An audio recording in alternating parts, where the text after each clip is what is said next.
Right, thank you, Brother Bernard. Okay, salawat, mayong aga. Kag tama gid ang kanta, no? Dapat happy kita. O ano man problema mo subong, no? Hindi anay ka magpalibog, hindi ka magsigi isip, no? Dulaon tanay problema ta, hindi ta mag-isip problema. Isipon ta nga may Ginoo kita.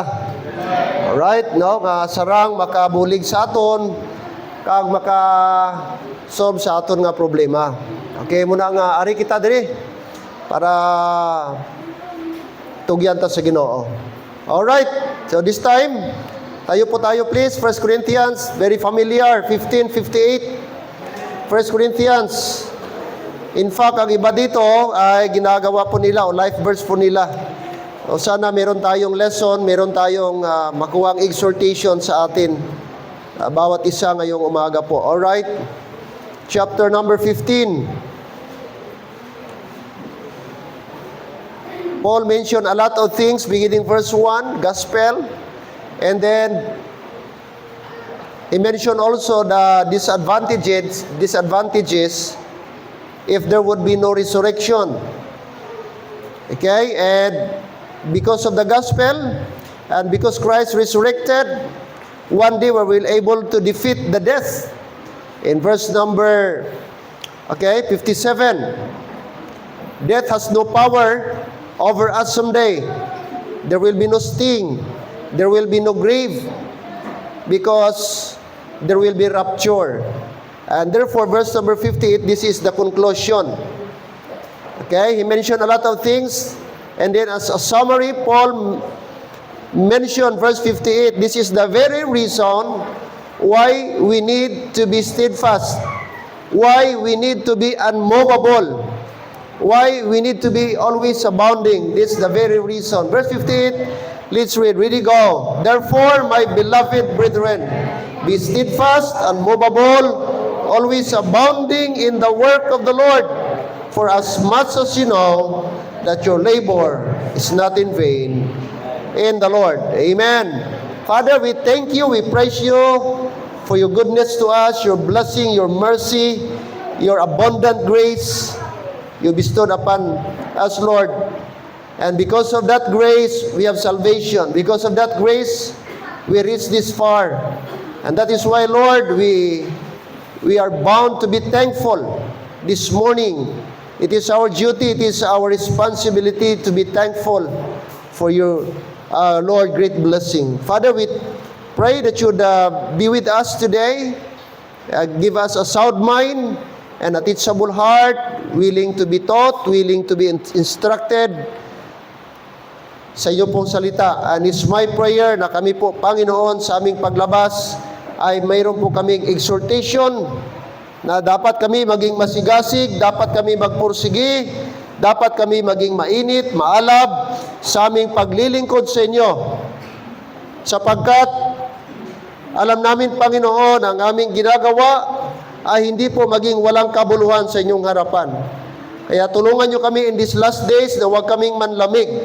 Sa halip, maging mainit kami sa inyong pong gawain. Sapagkat kayo nagbigay ng gospel, nagligtas, and one day, Panginoon, irarapture nyo po kami. At salamat po na wala na pong kamatayan, kaming maranasan.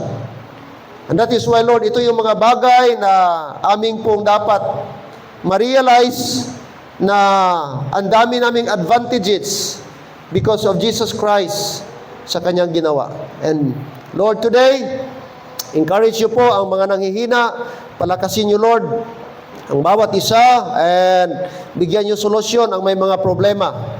Na sa aming paglabas, Panginoon, ang iyong salita ay siyang magbibigay ng comfort, magbibigay ng encouragement, magpapalakas sa amin, na Lord, ang lahat na bagay dito sa mundo ay temporal. Kaya wag naming ituon, ibaling ang aming paningin, ang aming atensyon, ang aming puso, kundi Lord sa mga bagay na hindi nakikita. Sapagkat sabi niyo po, the things that are seen are temporal, but the things that are not seen are eternal. Sabi niyo po, Lord, what shall it profit a man if he shall gain the whole world, but lose his own soul? Maangkin man namin ang lahat na bagay sa mundo. Subalit kung ang aming kaluluwa ay mapunta ng impyerno, walang kwenta, Panginoon. Lahat na success sa mundo, Panginoon, ay temporary lang. Pera, kayamanan, kasikatan, lahat yan ay temporary lang, may hangganan. Pero ang kaligtasan is eternal. Kaya dapat doon kami sa salvation mag-focus. Hindi sa mga bagay, Panginoon, dito sa mundo. Kaya help us na ngayong umaga, gamitin niyo yung salita na siya magpapalakas sa amin, makita namin kung ano ang importante at hindi importante upang hindi kami maditor sa aming focus at attention. Bless you, Lord, ang iyong salita ngayong umaga. This I pray in Jesus' name. Amen and amen. Thank you. And please be seated. All right. Okay, now,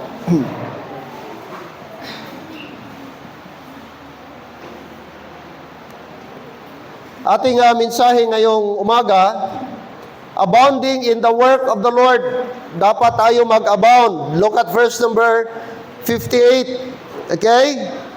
Always abounding. Hindi sometimes. Okay? Hindi kung feeling mo. Hindi kung gusto mo lang. But sabi ng Bible, always. Always means always. That is constant. That is all the time. That is all season. All year long. January 1 until December 31. Gusto ng Diyos, sa buhay ko, sa buhay mo kapatid, dapat tayo abounding in the work. Pag sinabing always abounding in the work of the Lord, masigasig, mainit, consistent. Hindi lang yung nagsisimba ka, lumalapit ka sa Diyos kung may okasyon. Huwag nating antayin na makapunta tayo ng simbahan por ibang tao na nagdadala sa atin. One day, sa ayaw mo at sa hindi, ayaw mo man ng simbahan, pero kapatid, ang pinakalas mo na bagsak, simbahan pa rin. Pag namatay ka, sa ayaw mo at sa hindi, dadalhin ka talaga sa simbahan. So mas mainam, yung buhay ka pa, nakapunta ka ng simbahan. Yun ang mas mahalaga, yun ang may kwenta. Walang kwenta, walang saysay, kung patay ka na, tapos sa simbahan ka na dadalhin. Walang benepisyo yun. Kaya sa aming mga bisita, salamat. Nandito kayo, pinaunlakan niyo ang imbitasyon, at hindi po nagkamali ang nag-invite sa inyo. At di kailanman hindi mali ang magpunta ng simbahan. Lagi po itong tama, lagi nakakabuti, nakakalugod sa harapan ng Diyos. Sapagkat tayo bilang Kristiyano naniniwala na ang araw ng linggo ay araw ng Diyos. May mga tao ngayon nasa sabungan. May mga tao ngayon nasa mga beach. Pero kung tunay kang Kristiyano, alam mo kung dapat saan ka pag-araw ng linggo. Wala ka dapat sa sabungan, wala ka sa bidyukihan, wala ka sa inuman. Dapat nandito ka sa tahanan ng Diyos, bahay ng Diyos, ang simbahan. Kaya tayo, salamat po rin ang Panginoong Diyos na tayo ay andito ngayon. Di nyo ba alam na may mga tao ngayon gustong magsimba, pero hindi nila kaya? Amen. Nasa ospital. Ang iba nasa kulungan. At ang masaklap, naka-ICU ang iba. At alam niyo po, isa lang prayer nila, na Lord, palakasin niyo po ako. Yung nasa ICU, maybe ang isip niya, Lord, bigyan mo pa ako ng dagdag ng buhay. Kung mabuhay pa ako, mag-survive pa ako, Lord, baka ito na yung time na magbigay ako ng oras sa iyo. Kasi minsan ang tao mangangako pag nasa tagilid na yung buhay. Doon na niya ma-realize na kailangan niya ang Diyos. Pero minsan ang tao, pag malakas pa, walang problema, may pera, walang pakialam sa Diyos. Di importante ang Diyos. Huwag nating hantayin, mga kapatid, na sasapit tayo sa ganong sitwasyon. Na doon tayo makaalala sa Diyos pag nasa alanganin na sitwasyon. Sana ngayon, habang malakas ka pa, habang may hininga ka pa, hanggat kaya mo pang pumunta ng church, gawin mo. Kasi one day, kapatid, haharap tayo sa Panginoon. At sasabihin ng Diyos, saan ka nung malakas ka pa? Saan mo ginugol ang lakas mo, buhay mo nung malakas ka pa? Saan ka sa araw ng linggo?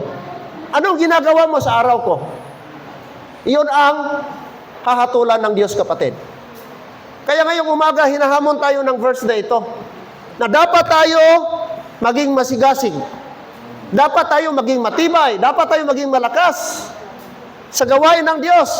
Sapagkat darating ang araw, mga kapatid, na hindi na natin magawa ang gusto nating gawin. Sapagkat hindi natin hawak ang buhay. Time will come, kung kukunin na tayo ng Diyos, si Antikristo na dito ang papalit, kapatid. Kaya ngayong umaga, okay, maliwanag po na ang ating buhay Kristiyano, hindi po ito buhay ng katamaran. Ang buhay Kristiyano, hindi po ito buhay, brad, na wala kang gagawin. Hindi po ito buhay na mag-relax. Idleness, laziness. Hindi po, niligtas ka ng Diyos upang gumawa. Niligtas ka ng Diyos sapagkat may plano ang Diyos sa buhay mo. May plano ang Diyos sa buhay ko. At yung plano na yan ay magpuri, maglingkod para sa Kanya. Walang iba. Hindi ka pwedeng maglingkod sa dyablo at sa Panginoon. Dapat ka mamili. Sabi ng Diyos, you cannot serve two master. Either you hate the one or love the other. Mamili ka. Sino bang paglingkuran mo? Sino bang bibigyan ng lakas mo? Sino bang pag-aalayan mo ng buhay mo? Kung Kristiyano ka ngayong umaga, dapat walang ibang nasa isip mo na paglingkuran. Yan ang Panginoon. Diyos na nagligtas sa iyo, nagligtas sa akin. Nag-alay ng buhay para ikaw ay hindi mapahamak sa impyerno bagkus magkaroon ka ng buhay na walang hanggan. Kaya nararapat lang na natin paglingkuran. Deserve ang Panginoon natin siyang paglingkuran. Amen? Idleness, it is a life. Christian life is not a life of idleness, but it is a life of purpose. May paraan, may dahilan, may rason ang Diyos kung bakit tayo, mga kapatid, ay Kanya pong niligtas. Hindi tayo niligtas ng Diyos para walang gawin o magupo, but para po maglingkod sa Kanya. Kaya dito po, mga minamahal, si Apostol Pablo ay kanya pong tinawag, kanya pong i-encourage ang mga believers, no? Just to work for the Lord. At hindi lang tayo maglingkod, sabi niya, to abound in His work. No? To abound. That is to overflow. That is to excel. And that is to do more, mga kapatid, than minimum. Sobra. Higit. Kung katrabaho ka, kumbaga, ang minimum natin, kung sa trabahante ka ngayon, 8 hours, dapat higitan pa natin. Yun ang ibig sabihin ng abounding in the work. Hindi lang normal, kundi above normal ang ginagawa natin sa Panginoon. Kung 8 hours sa mundo, sa atin mga kapatid, 24 hours ang ating pag-serve kay Lord. Hindi lang during Sunday. Hindi lang Sunday morning. Hindi lang nalimit sa Sunday afternoon. Kahit Monday, pwede tayo mag-serve sa Panginoon. And coming to church is a basic, fundamental ito, mga kapatid.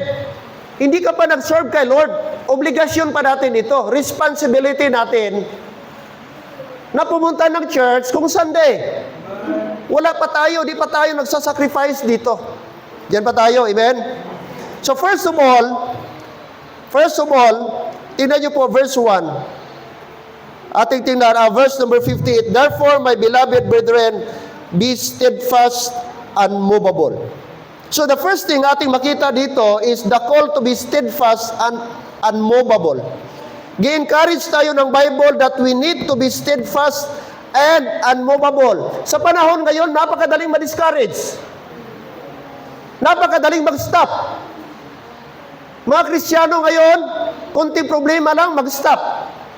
Kunting dahilan lang, mag-stop na. Di mo na makita sa simbahan. Pero napakahirap maging steadfast. Napakahirap maging unmovable. Sabi ng Diyos, dapat tayo maging masigasig.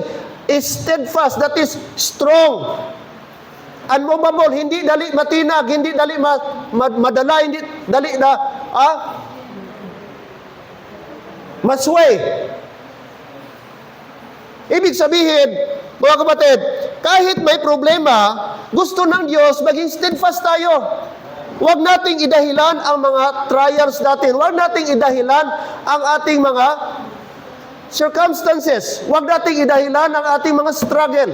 Kung meron mang dapat tao na mag-stop, mga kapatid, ma-discourage, At huminto, walang iba dati sa Apostle Paul, na siya pong nagsulat dito. Ang dami niyang naranasan. Nilatigo siya. Ilang bisis siyang kinulong. Ilang bisis siyang nalunod sa barko. Ilang bisis siya walang kain. Ilang bisis siya, mga kapatid. Ang dami niyang naranasan. Basahin mo ang buhay ni Paul. Walang hihigit sa buhay ni Paul. Walang lalamang, mga kapatid, sa buhay ni Paul na nakaranas ng mga trials and temptations. Pero anong sabi niya sa atin? Anong sabi niya? Be steadfast and unmovable. Be steadfast and unmovable. Tanong ko sa iyo, anong bagay na nagapahinto sa iyo? Anong bagay makapadiscourage sa iyo? Anong valid na dahilan na para maghinto ka?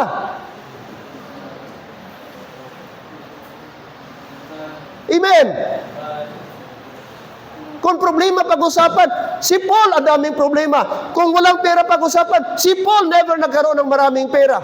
In fact, di natin nakita sa record sa Bible na si Paul may sariling bahay. Kapis, movable siya, missionary journey. Galing dito, galing doon, punta siya doon. Wala siyang maraming pera. Mga kapatid, in fact, dependent siya sa ibang mga churches na tumutulong sa kanyang personal needs. At kung may pagkakataon, tumutulong din siya sa mga tao na maghanap buhay para siya hindi maging pabigat sa mga churches na kanyang puntahan. And yet, sinabi ni Paul, gi-encourage tayong lahat, be steadfast and unmovable. Magpatuloy, huwag matinag, huwag mag-stop. Instead, anong sabi niya? Always abounding in the work of the Lord. Di ba napakaganda yan, mga kapatid? Na kung meron mang tao dapat na magsabi na ayoko na, pagod na ako, parang pinabayaan ako ng Diyos, parang nag-iisa ako, parang hindi ko na-feel na andyan si Lord, tumutulong sa akin. Kapatid, huwag ka makinig sa sulsul ng diablo. Yung mga bagay na yan na negative sa puso mo, diablo yan. At kung wala kang salita ng Panginoon, ay entertain mo. Pero kung ikaw ay nagbabasa ng salita ng Diyos, alam mo kapatid na ang remedy sa problema is the Word of God. Because the Word of God contains the promises of God. Yes, may problema. Yes, may mga challenge. But God's Word is very clear. I will never leave thee nor forsake thee. May mga tao minsan na ating inaasama makatulong sa atin. Masasandalan natin, malapitan natin. But sometimes ma-frustrate tayo. Kahit even our own family. But thank God, our God is not like a human. Na i-abandon ka, mag-expect ka, but at the end, hindi pala. Praise God, our God is gracious God, our God. He keeps His word. He keeps His promise.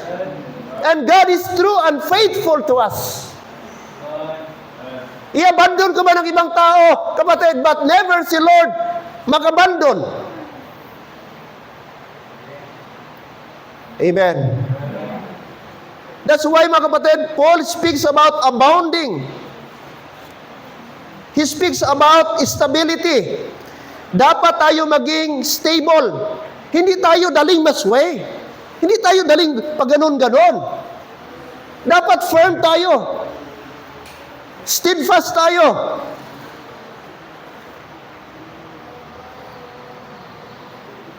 Anong advantage sa kawayan? Isa sa mga strong na trees, mga kapatid, na kahit malakas ang bagyo, ano siya? Flexible. Kahit anong saang direksyon, bibirahin siya ng hangin ng kawayan. Parang naga-dance-dance lang siya, naga-swing-swing lang. May mga malaking kahoy, malaki tingnan, parang matibay tingnan. Mga nara, mga ano pa yan, mga mahogani o ano pa yan. Akasya. Pero tingnan mo, Brad, pag malakas ang hangin, natanggal, natumba, nabuwal, na ano yung malaking sanga. Kasi hindi firm. Tingnan mo parang firm. Pero ang kawayan sumasabay lang sa hangin. That means, mga kapatid, ang Christian life, wala nag-promise si Lord na pag na-Christian ka, wala ka ng problema. In fact, opposite. Once na-Christian tayo, ang daming problema. Kaya magtataka tayo, bakit nung una di pa ako Christian, bakit di man ako kinakalaban nito? Bakit ngayon nagsimba na ako, bakit kinakalaban? Of course! Kasi, mga kapatid, ang diablo, yun ang trabaho niya. Hindi ka niya kakampi. Dati kakampi ka niya. Dati nasa side ka ng Diablo nung hindi ka pa ligtas. Nung hindi ka pa Kristiyano. Pero nung na-Christian ka na, kinalaban ka na ng Diablo at gagamitin niya yung mga tao sa paligid mo upang maging against at negative sa buhay mo. Even yung sarili mong pamilya. Kaya huwag kang magtaka. Sabi nila, maganda ang buhay ng Kristiyano. Akala ko ang buhay Kristiyano, smooth lang. Mali. Hindi po. Tingnan mo si Kristo sa mundo. Anong ginawa sa kanya? Diyos siya. Nilait siya. Nilapastangan siya. To the worst, pinatay pa siya. Yun ang magandang halimbawa natin, mga kapatid, na hindi po exempted tayo, hindi tayo immune sa problema pag naging Christian tayo. In fact, mga kapatid, they will oppose us. But thank God for His mercy, because in the middle of the problem, andyan si Lord.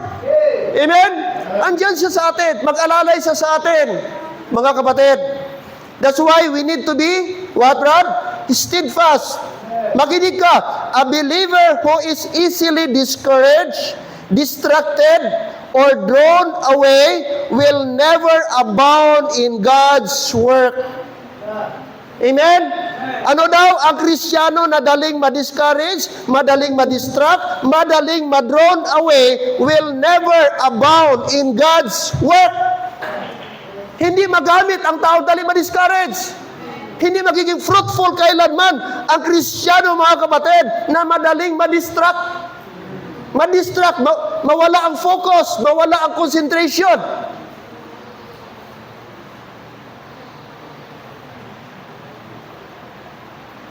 Tanong, kumusta ka?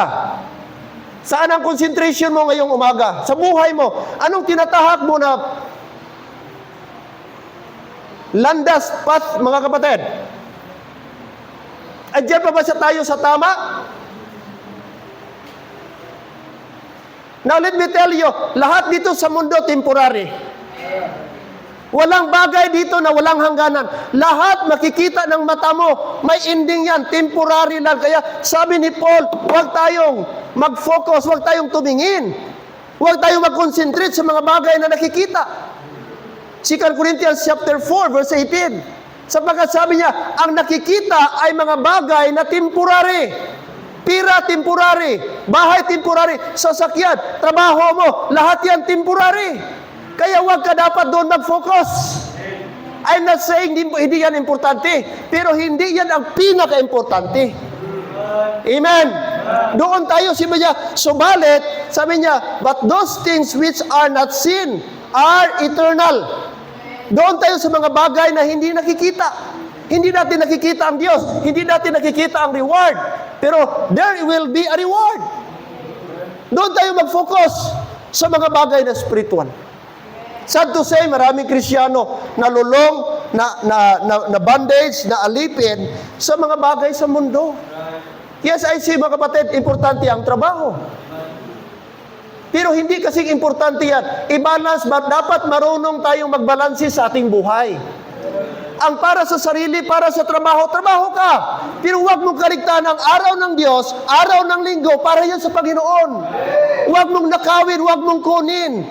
Ang para sa Diyos, masyado na tayong kumitos, masyado tayong selfish, na kahit araw ng Diyos, gamitin pa natin sa ating sarili. Ang Diyos nagtakda ng araw para sa Kanya. Ang Diyos nagtakda ng araw para sa iyo. May araw para pag-eskwela, may araw para mamuhay ka, maghanap buhay ka, pero may araw din na para magsimba ka. Amen. At ito ang araw ng Diyos para magsimba. Salamat sa Diyos, may bisita tayo. Hindi para akayin kayo maging baptist. Pagdating sa langit, walang baptist. Pagdating sa langit, walang relihiyon. Pagdating sa langit, walang sikta. Ang meron sa langit? Kung meron kang Kristo. Meron ka bang kaligtasan? Naniwala ka ba sa ginawa ni Kristo sa cross? Yun ang pinaka-importante. Hindi ko nabautismuhan ka, hindi mag-matter kung na-membro ka, hindi. Kasi sa harap ng Diyos, hindi yan mag-matter. Ang mag-matter, naniwala ka ba sa gospel?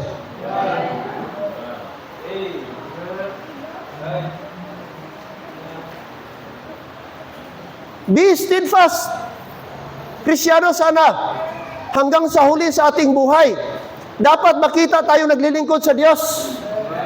Nakakalungkot, maraming Kristiyano, masigasig sa labas, mahina sa loob. Active sa labas, lawlaw dito sa espiritual. Insulto yan sa Diyos, Brad. Ang ating oras, ginugugol natin, overtime tayo ng overtime. Sige, overtime. Pero walang overtime sa Panginoon. Di man lang natin maibigay ang kumpletong araw sa Panginoon. Hindi ba deserve ang Diyos? Ang araw niya. Trabaho. I said, walang masama sa trabaho. Ang masama kung, kapatid, hindi balanse ang buhay mo. Not to the point, kahit Sunday, ninanakaw mo ang para sa Panginoon, na supposed to be para na sa Panginoon. Sa sobrang mong trabaho, nagkasakit ka, saan ang bagsak mo? Saan ka hingi ng tulong? Sa Panginoon pa rin. Lord, tulungan niyo ako. Na-hospital ka. Sabi nga doon, isang tao, trabahante, 12 oras. Sabi niya, hindi ka nag-ipon sa pamilya mo, nag-ipon ka para sa paglibing mo. Si minsan tayo, trabaho ng trabaho, overpatig na, overwork. Pag nagkasakit, kulang pang naipon. Iniisip natin na maka-income, pero na-sacrifice para ang katawan, kulang sa pahinga. At the end of the day, Brad, wala na na-enjoy ang buhay niya. Hindi na-enjoy ang kanyang sweldo. Hospital na punta. Di ba mas maganda na balansin natin ang ating oras? Yung nakita ng Diyos ba, naghanap buhay ka, responsable kang nanay, responsable kang tatay, but at the same time, you are responsible Christian kasi nagbibigay ka ng oras para sa Kanya. Yun ay kalulugon ng Diyos. Bakit? Naghangad pa ba tayong yumaman? Hindi naman. Naghangad ka bang maging milyonaryo? Kung ialaw ng Panginoon, so be it, pero yung, natin mga kapatid? It's too late na. At baka pag na-milyonaryo ka at yumaman, baka mawala ka pa sa Panginoon.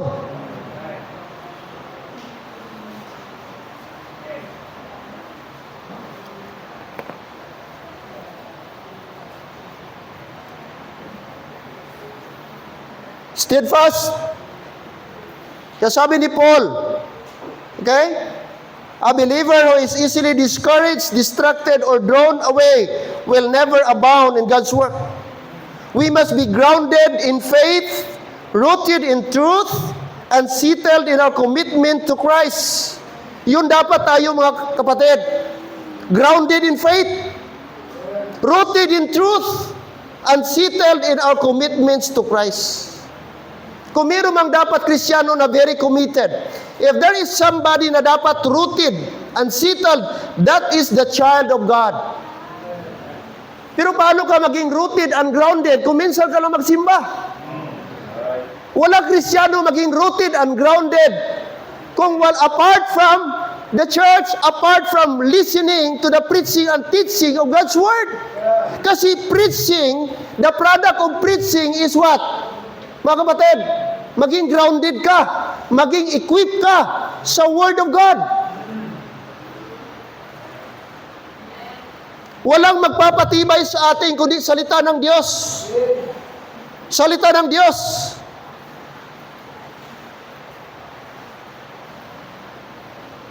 Therefore, brethren, stand fast and hold the traditions which ye have been taught. Sabi ng 2 Thessalonians 2:15.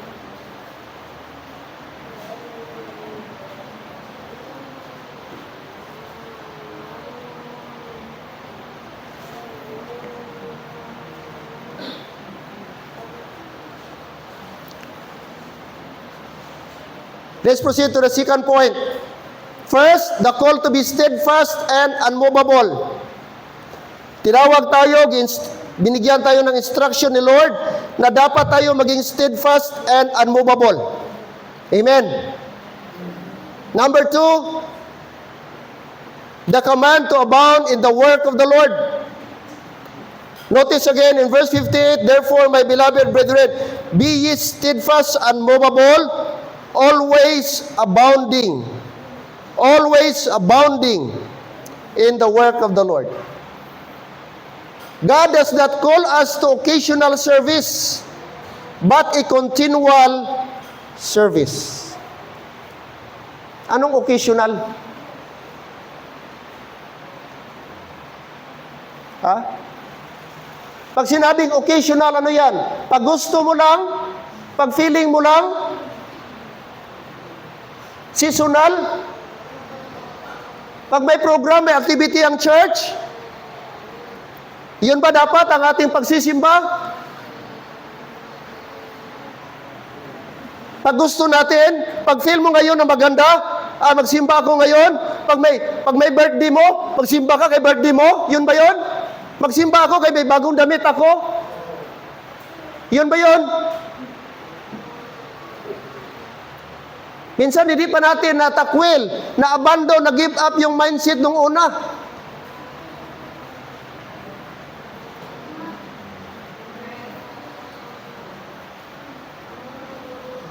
Always abounding in the work of the Lord. That is continual service.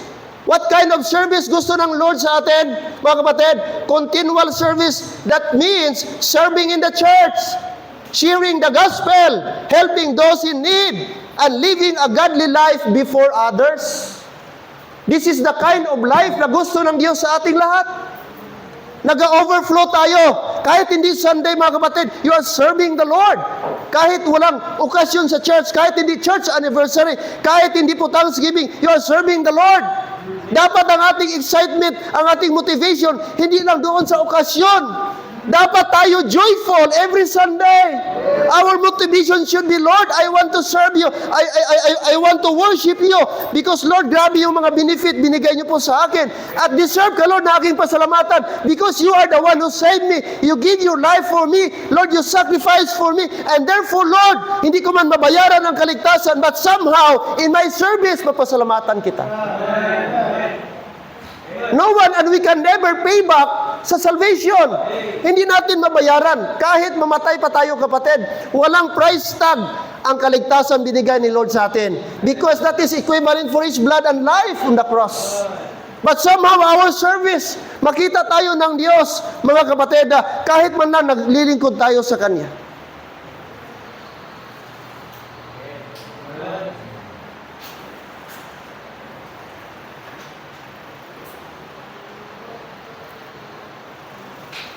Dapat Saturday, mga kapatid, excited na dapat tayo.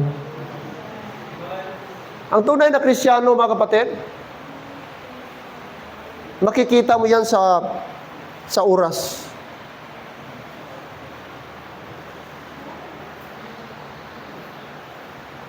At very sad, mas exciting magpunta ng mall. Mas exciting magpunta ng beach. Mas exciting magpunta ng Euphoria at SG Farm. Pero bakit ang simbahan? Minsan pa nga, nandito sa simbahan, natutulog. Dito sa simbahan, nag-text-text. Yun ba ang Kristiyanong excited? Nagpapakita ka na hindi ka excited, hindi importante ang salita ng Diyos. Para sa iyo, boring ang salita ng Diyos. Maybe boring in the first place, hindi ka ligtas kasi wala kang Holy Spirit. Kasi ang tanong may ligtas, may Holy Spirit, makakunig sa mga bagay na spiritual. Nag-enjoy sa mga bagay sa salita ng Diyos. Ang tunay na Kristiyan, hindi kailanman nabuburingan sa salita ng Diyos. Sabi ni David, thy word is food on my mouth. It's like a honey, sabi niya.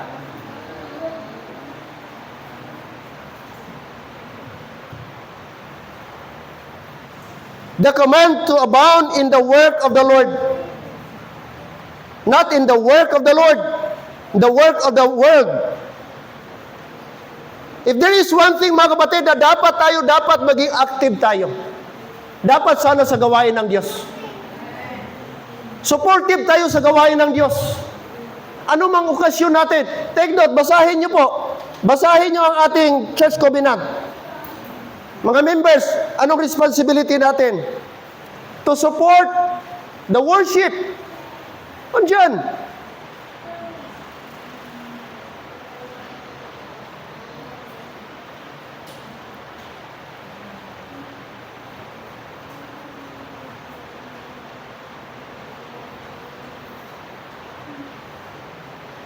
Bakit sa mundo handa tayong magpulaw? Handa tayong maggasto? Di ba dapat ganun din sa Panginoon? Amen.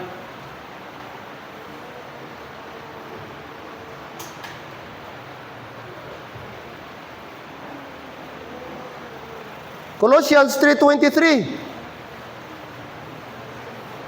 Colossians 3:23.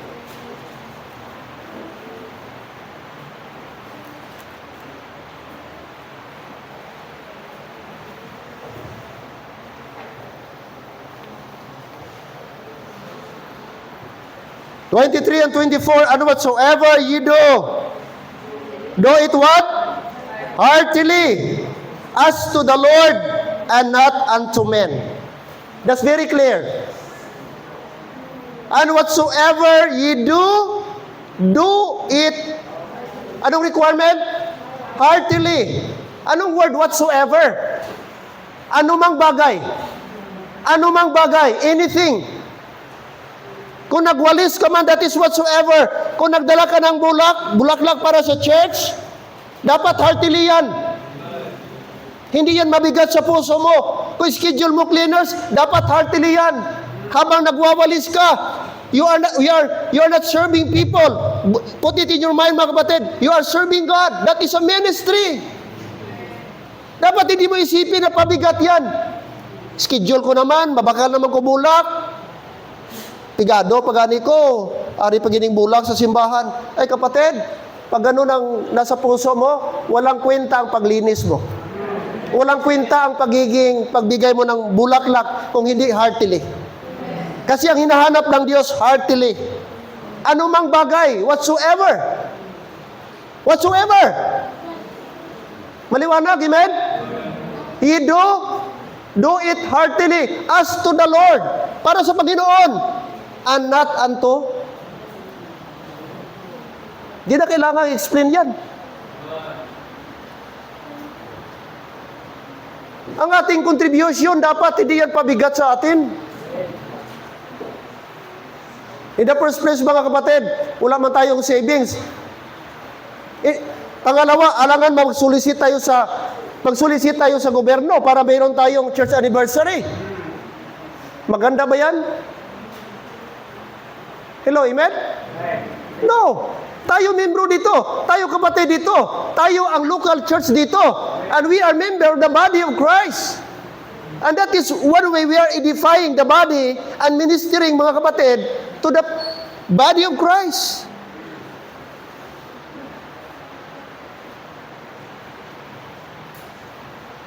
What is 300? What is 400? Compare minsan makamirinda ka, 500, kulang pa gani. Tama? 3 kayo magmirinda. Ang 500 maliit. O ilang litro? O isa. Iupo mo yung 500 sa Greenwich. Iupo mo yung 500 doon sa Bagong Pizza. Anong pangalan doon?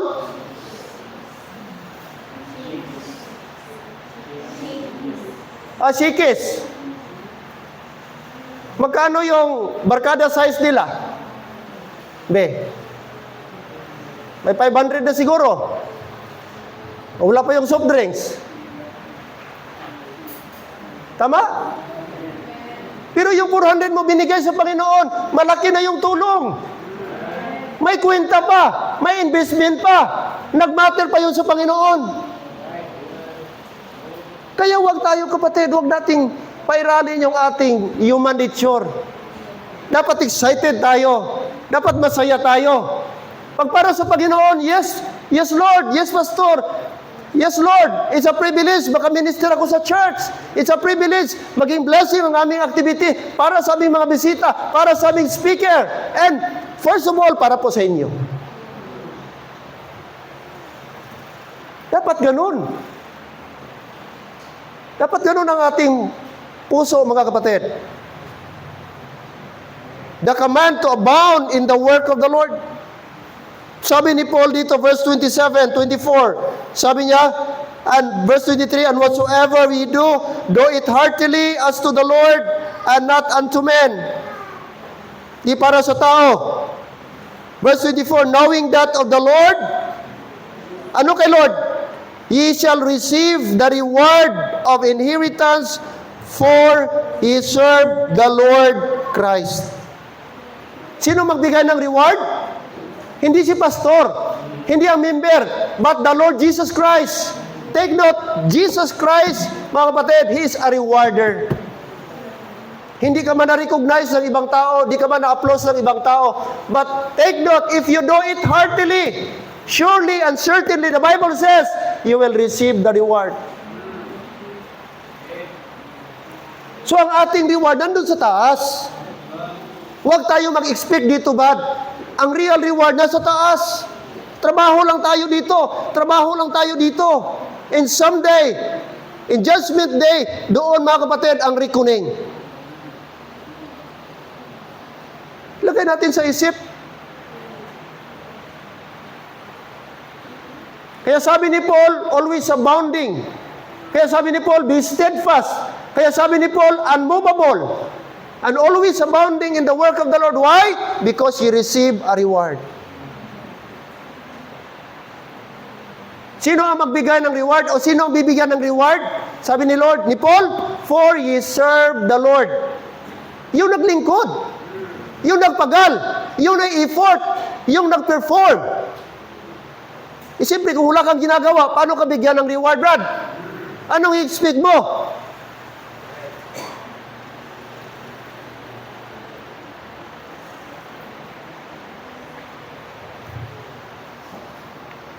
For ye serve the Lord.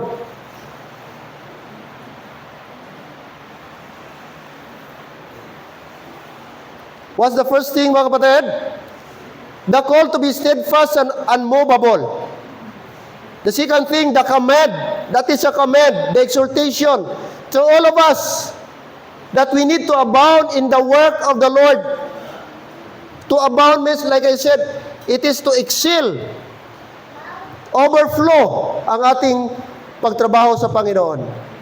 Always, notice the word always, not sometimes, but always. Always serving the Lord, always serving in the church, always sharing the gospel, always helping those in need, and always living a godly life before others. The third one, the motivation. What is our motivation? Notice in verse number 58 again. Balik tayo doon sa Corinthians. Sabi niya, 58, mga kapatid, verse 58, therefore, my beloved brethren, be steadfast, unmovable, always abounding in the work of the Lord. For as much as you know, sabi niya, that your labor is not in vain in the Lord.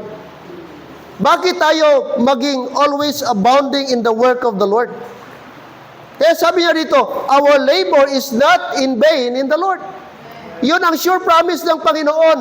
Ang kapatid, listen, church, ang tao minsan itiway lang ang effort mo. Minsan ang ginagawa mo, itiway lang. Pero sa Panginoon, no. Sabi niya, your labor is not in vain. Pag sinabi niyong labor, your labor is not in vain, that means it's not in vain. That is, everything will count. Everything will be accounted for. Lahat na ginagawa mo, nakalista yan, nakarecord yan sa Panginoon. Many grow weary because they feel unnoticed or unappreciated. But let me tell you, church, God assures us your labor is not in vain in the Lord. Nothing done for Christ is wasted. Hello? Nothing done for Christ is wasted. Bakit tayo always abounding in the work of the Lord? Verse 1 and 4, Paul mentioned about the gospel. Na-save tayo because of the gospel. And because of the gospel, sabi niya, hindi naging sayang, mga kapatid. If there would be no resurrection, we become false witnesses. Okay? And then, ano pang sabi ni Paul? Kung walang resurrection, our faith is in vain. He mentioned also, Brad, 52 to 53, sabi niya about the rapture, in a twinkling of an eye, we shall be caught up. We shall be changed. Verse 57, sabi niya, thanks be to God. He mentioned, mga kapatid, anong sabi niya? Verse 57, or verse 54, so when this corruptible shall put on incorruption, that refers to the rapture, and this mortal shall have put on immortality, then shall be brought to pass the saying that is written, death is swallowed up in victory. There's no more death. Verse 55, O death, where is thy sting? Wala na pong kamandag ang kamatayan.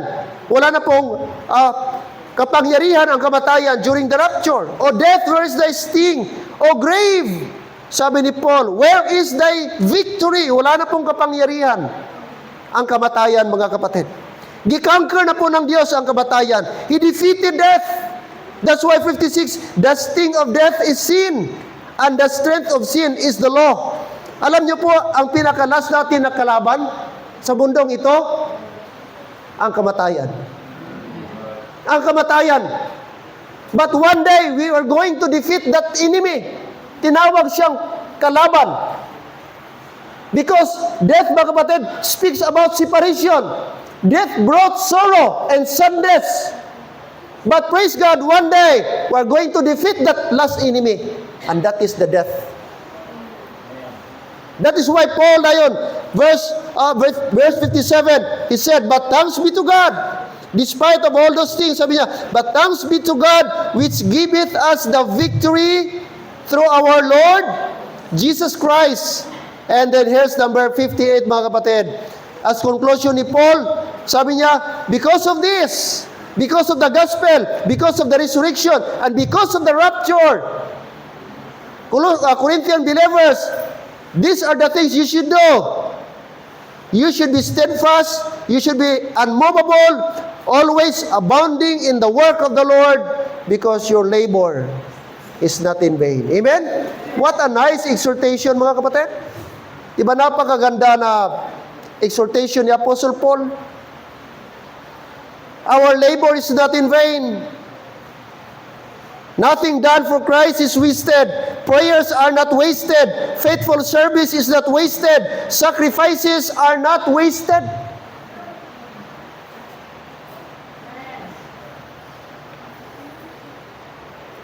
May mga pastors dito sa Pilipinas before sila nagpastor, mga kapatid, may mga profession sila.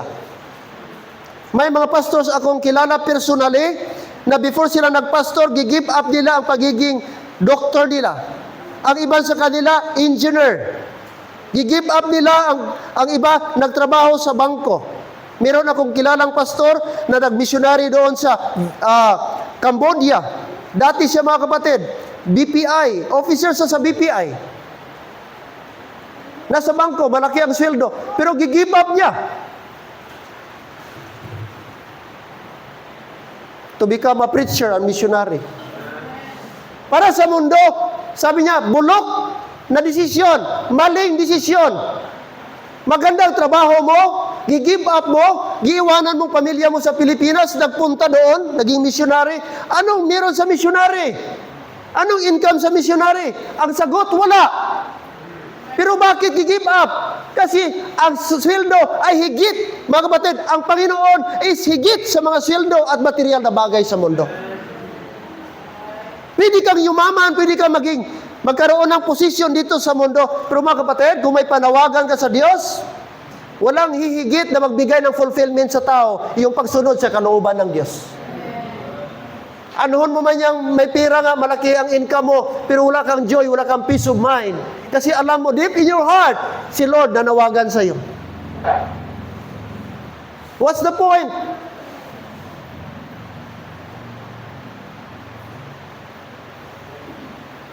Amen?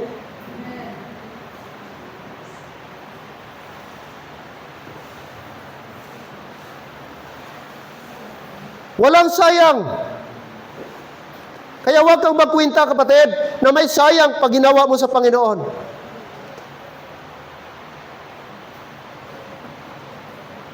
Yan ang whisper ni Satan. Hebrews chapter 6 verse number 10. Hebrews chapter number 6 verse number 10.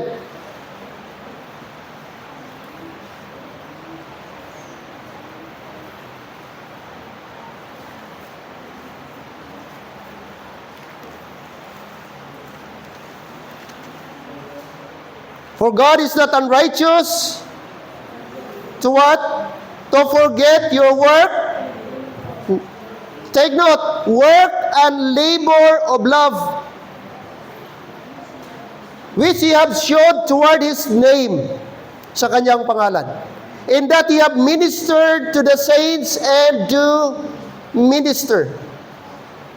God assures us that our labor will not be forgotten. Your work and labor of love. Take note, God is righteous. He is not unrighteous. Amen? He is a righteous God. He is a fair God. He is a just God. And He knows, mga kapatid, exactly kung sino dapat ang bibigyan niya. Kaya ilagay natin sa isip ito, God is not unrighteous. That's why wag mong isipin na may bagay na in vain in the Lord. No. Nothing.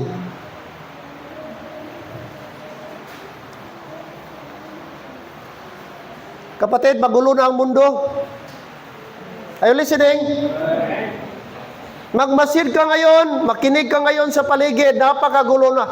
At kung titingnan mo ngayon ang mga sitwasyon ngayon, makita mo kapatid na parating na at palapit ng palapit ang rapture. Clint,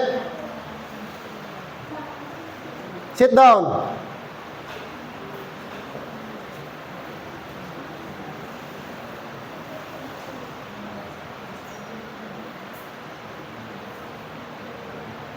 Mamaya ka ha.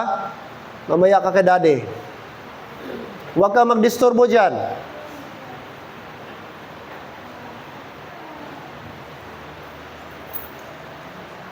Buong mundo ngayon mga kapatid, na-notice yung Epstein files?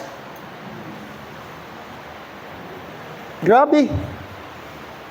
Totoo ba o hindi, pero based doon sa mga files mga kapatid, that is approximately may 3 million files. Ang na-disclose ngayon, mga approximately 1 million files pa lang sa kadami. Prominenting tao, kilala niya, mga big time politicians sa Amerika, even outside America. Naka-acquire siya ng Virgin Island doon sa Caribbean. Tapos dinadala niya mga bata doon. Tapos itong taong ito pala predator. Grabe. Ha? Ginagawa niya parang sex slave yung mga bata doon. Tapos parang mayroon pang torture chamber sila doon. Tapos ang mga taong prominente nandun, pumupunta doon. Kasi secluded siya. Grabe. Titingnan mo mga kapatid, grabe. Tapos na-mention pa doon, Pilipino at Philippines.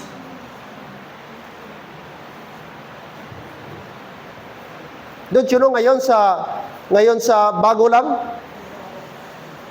yung pag Chinese New Year, ang China, ang kanilang show mga kapatid sa pagsalubong ng Chinese New Year, mga AI na, mga robot, nag-perform ng dancing, acrobatic, AI na mga robot, for the first time in history.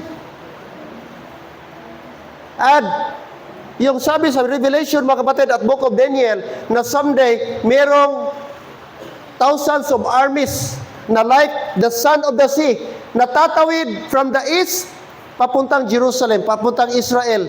At sabi doon, mga kapatid, ang great river sa Middle East, Euphrates and Tigris, na mag-dry at mag-cross itong mga armies from the east, na para silang mga buhangin ng dagat, ganun karami.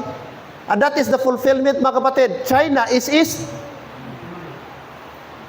And no wonder, mga kapatid, yung army na yun from the east, na katulad, dimension ng Revelation at Daniel, kasing dami ng buhangin ng dagat. That is mga AI robot. Ga-develop ba yun ang China? Thousands of thousands na mga robot, mga kapatid. Operated by AI. Grabe ng pag-invade ngayon ng artificial intelligence. Time will come, wala ng taong magtrabaho. Wala ng doktor na magtrabaho. Wala ng engineer kasi mga AI na ang mag-dominate sa mundo. And that will be the fulfillment, mga kapatid. Even trabaho ng abogado, kaya nang trabahuin ngayon ng mga trabaho ngayon ng mga robot, mga kapatid. And dahan-dahan, ito na mga kapatid, ang fulfillment sa prophecy. Tingnan mo ang Bible, na-fulfill na ang mga prophecy sa Bible.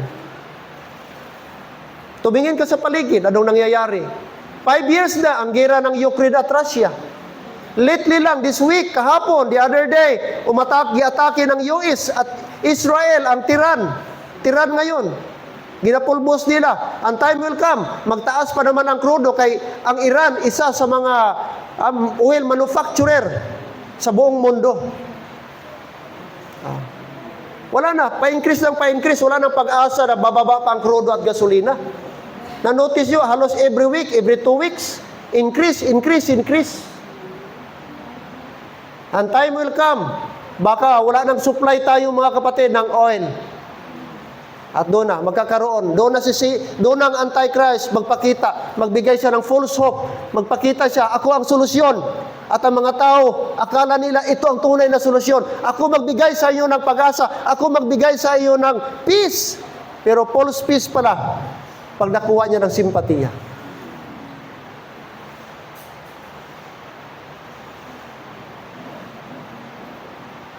Wala na tayong ibang inaantay. Rapture. Talagang malapit na talaga.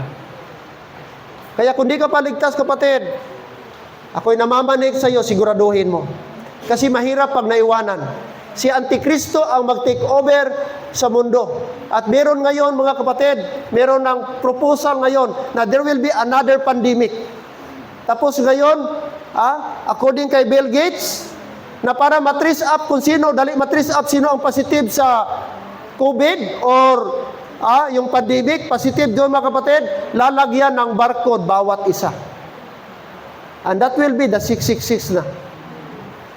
Hindi visible mga kapatid. At sabi niya, pag wala na, hindi ka na makasakay, hindi ka na makatransact, pag wala kang barcode. At ngayon, yun na yung ginapropose ngayon sa Amerika. Ngayon, ginalagay na, ginapraktisa na nila yung mga hayop. At very effective. Malocate nila ang mga pet. Pag nawala ang pet, madali nilang kaya nakakunik na sa GPS. Kahit saan mang panig, kahit sa ilalom ka pa ng imburnal, madetect mga kapatid. Ginaprogram na ngayon. Ginakondisyon na ang mind ngayon. Yung ating QR code, dry run yun. Di ba nung una, QR code tayo, i-scan lang, QR code, maka-access ka. Pag mayroon kang QR code, punta ka KCC, QR code. Gina-scan. Yun, gina-practice na tayo. Para pagdating ni Antichrist, akala natin normal lang. Kasi, nasanay na tayo, pero di natin alam, wala na. Naka-register na ang ating info lahat. Isa na mga kapatid, isang database na lang tayo, nandun na lahat information sa buhay mo. Kahit dugo mo, kahit gender mo, lahat na data.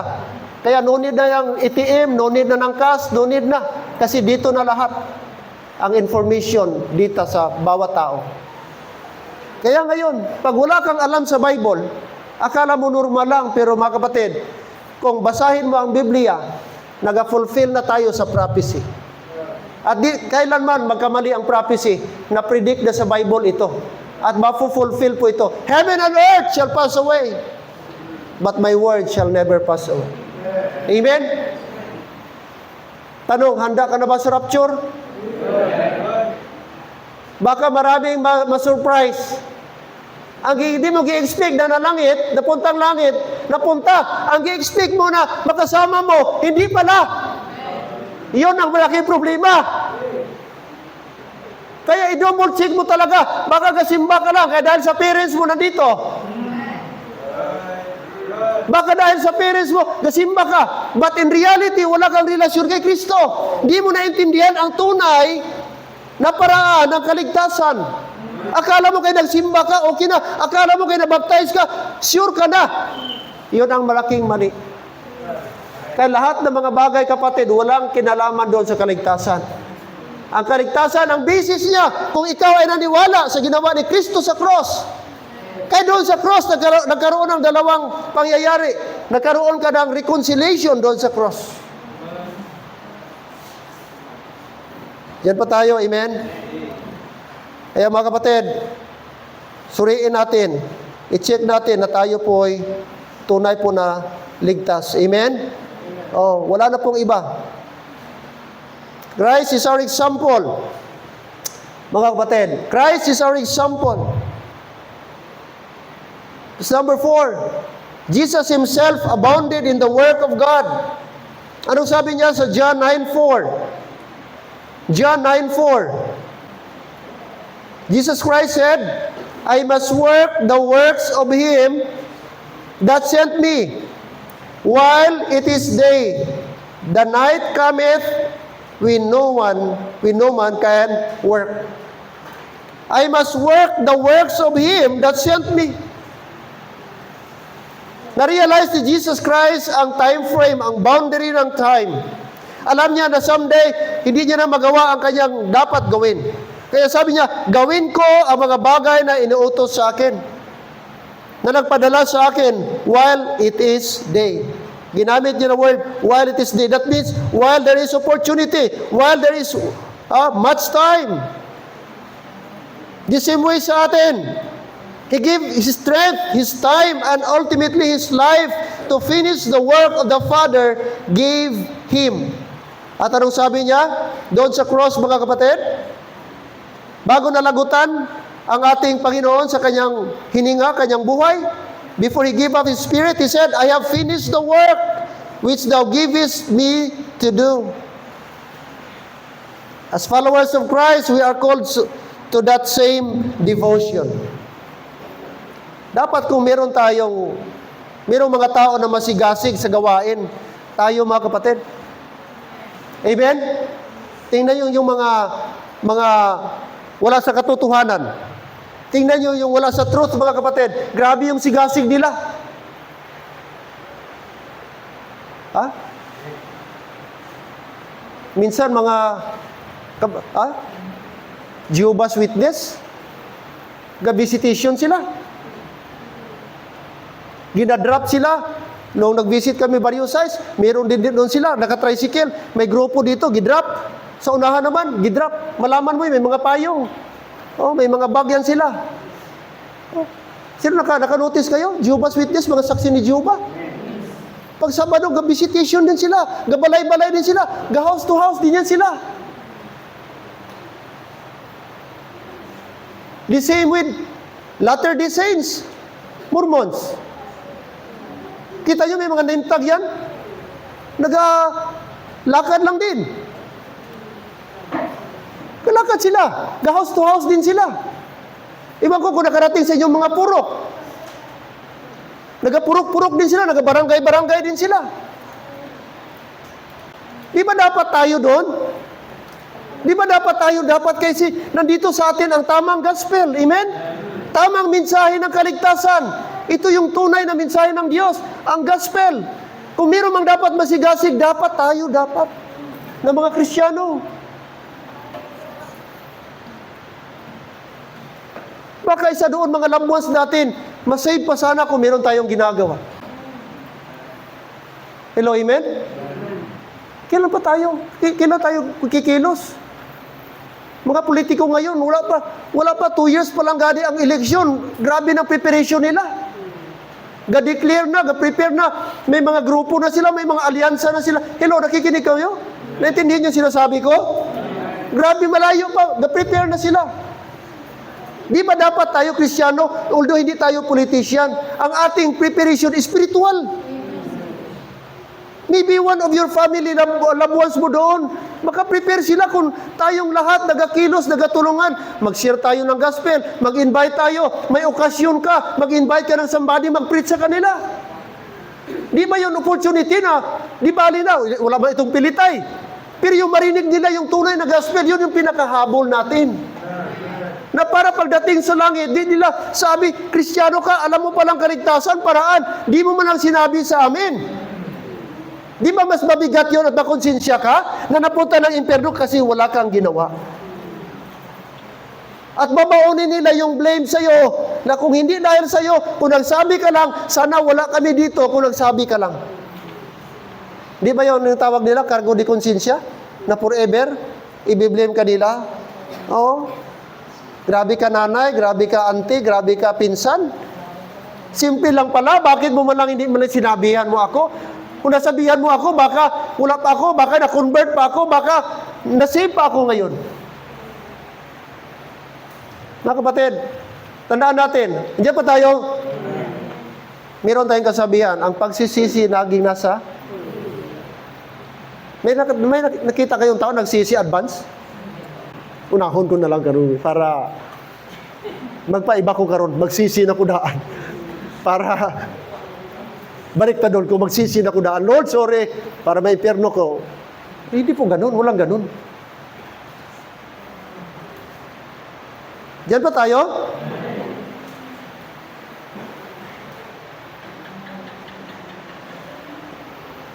Kung may kaluluwa ng itong asong ito, dugay na ito na save ba? Gusto kong palabasin talaga. Kung di lang ako naawa, paluin ko ito ba? Pero tingnan mo, aso, mas komportable siya sa loob. Miyerkules, andito.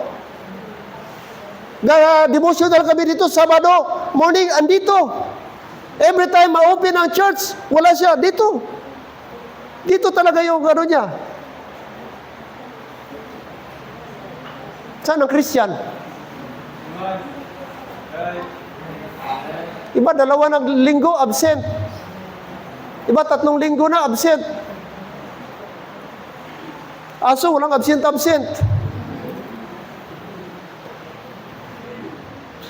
Yun ang example, always abounding in the work of the Lord. Ganyan na yung aso, mga kapatid, pero may ministry din yan. Nagabantay yan dito. Amen? Lastly, number 5, our strength to abound comes from the Lord. Philippians 4:13, sabi ni Paul, okay, I can do all things through Christ which strengtheneth me. Kapatid, hindi tayo makapagpatuloy kung wala ang strength ni Lord. Sa Kanya tayo lumapit, sa Kanya tayo humingi ng lakas. Kasi by nature tayo ay mahina. By nature tayo ay dali manglupaypay. Okay? We cannot abound in God's work in our strength. That's why we need the strength of the Lord. When we rely on Him, He supplies grace, endurance, and joy in service. Amen? Kaya sa Kanya tayo mag-rely, Lord, tulungan niyo ako makapagpatuloy. Kasi walang malakas sa atin. Hindi natin masabi mo ngayon na malakas ka. Pwede malakas ka ngayon, the next day, mahina ka na.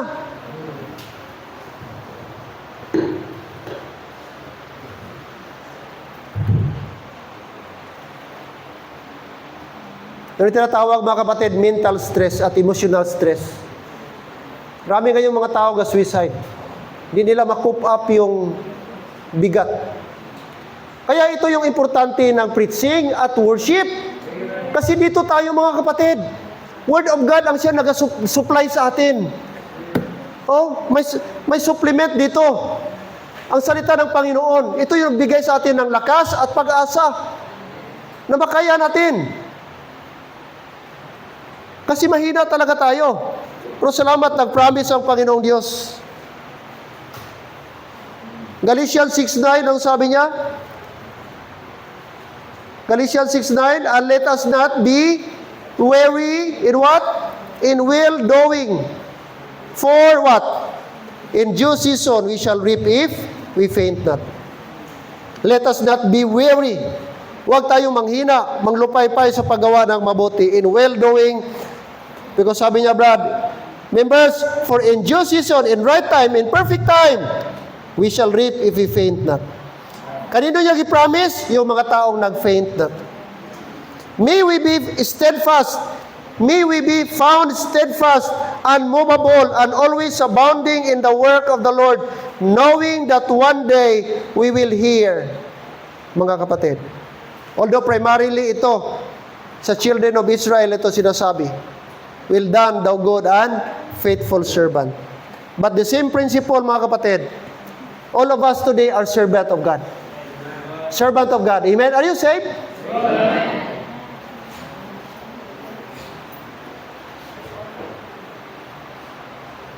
Then, mga kapatid, mag-serve tayo. Like I said, wala tayo gi-save the Lord para mag-sit. But He saved us for a purpose. He saved us for a purpose. Lahat na makita mo dito sa loob may purpose. Before I close, amen? Lahat na makita mo sa loob may purpose. Ang ceiling fan may purpose. Ang upuan may purpose. Bakit may guitar? Anong purpose? Decoration lang ba ito? No! Bakit ka may salamin? Pastor, passion. Ang iba dito kahit okay ang mata, gasalamin-salamin. Sabi ko, ikaw, bakit ka gasalamin? Bata ka pa man. Pastor, ay, ano good? Passion ba?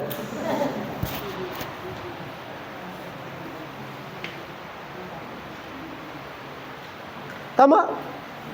Lahat na bagay gigawa dahil may dahilan. Naniniwala ka ba ginawa tayo ni Lord? Naniniwala ka ba na gisave tayo ni Lord dahil may dahilan? Walang bagay dito na aksidente. Hindi aksidente na may buhok ka. Tama. Lahat na parte ng katawan natin, gidisenyo yan ng Panginoon. Before niya giplano, nakaprogram na yan sa Diyos para sa benepisyo natin. Kahit itong eyebrow natin, kaya huwag niyong sige katanggal. Mga tao, ang iba naman, hindi dito. Don't you know nga, even ang ating sa ilong, Brad? May dahilan yan. At saka, pwede ka magkasakit yan kung sige mo ka bunot-bunot. Pwede ka nang makakanser yan. Delikado yan, huwag nating ugaliin. 3 months mo na lang kung gasubra na, lalo na mga lalaki. Kay filter yan. Don't you know na filter? Yung buhok ng ating ilong. Para pag maghaklo mo, imagine kung wala yung mga ga-filter na yan. May purpose. Ang kilay mo, huwag mo sige kabunot. Bahala ka sobra, trimingan mo trimingan mo. May kuyang people ako, nasa Norway na ngayon, naka-asawa ng Norwegian. Nung young people pa siya, hindi pa siya na-save, nagpatato ng kilay. Tato ba ka ng permanent na gift? Patato niya gift. Ganon. Pero siyempre, yan namang sige niya ganon. Kapag di niya namintan ka blade, magsubra naman. Tapos doon sa tato, nagalampas na. O ngayon, nagsisi siya, sabi niya, sobra na mo ka close friend, sabi niya, ganard lang siya sa akin. Siya nard, naghinulsol, ko ba? Ano man? O kaya kung kilay, kalain na. Naghinulsol ko nga akong gipatatuan. Niya kay sige lang ko bintin o resort o kanang may hindi naman resort ngayon parang ginagano na na lang di battery na Brad chargeable. So yun nga di tawag ang pagsisisi nasa unahan.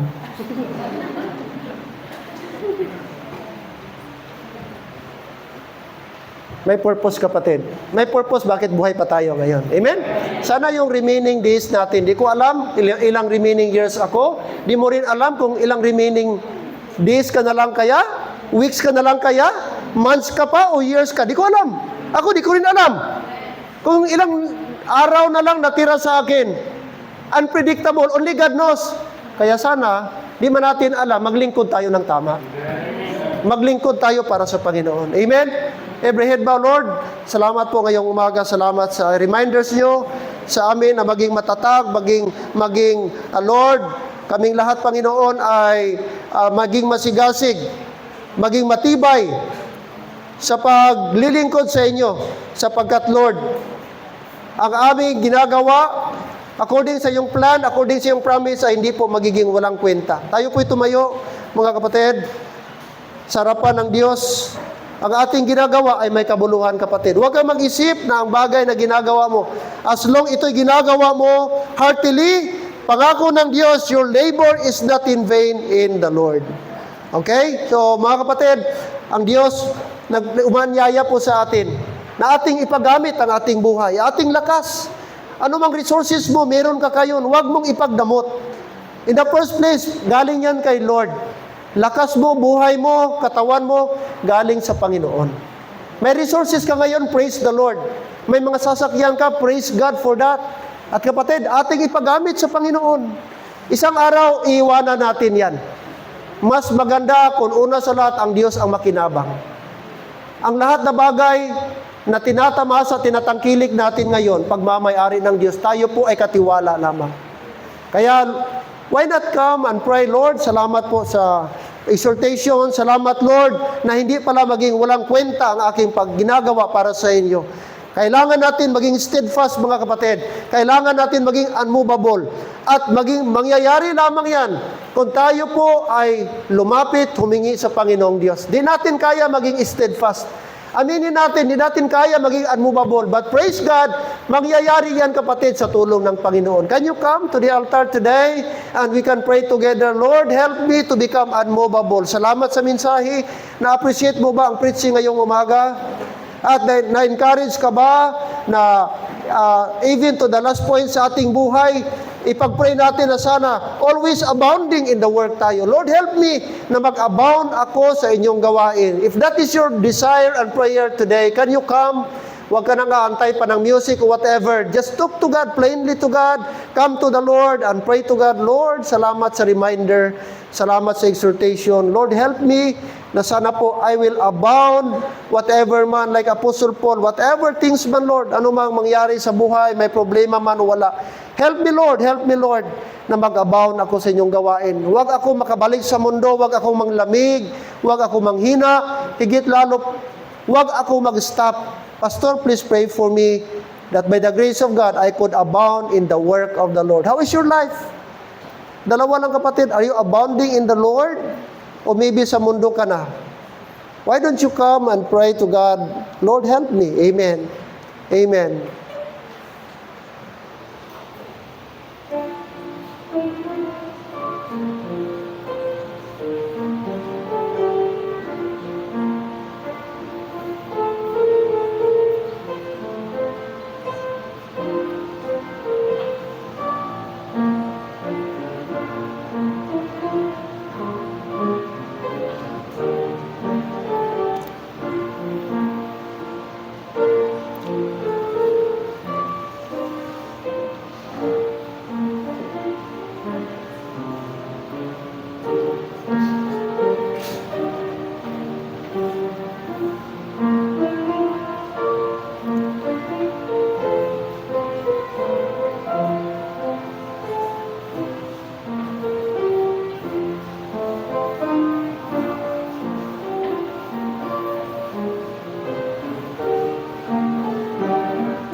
Dear God and gracious Father, we thank you, Lord, this morning.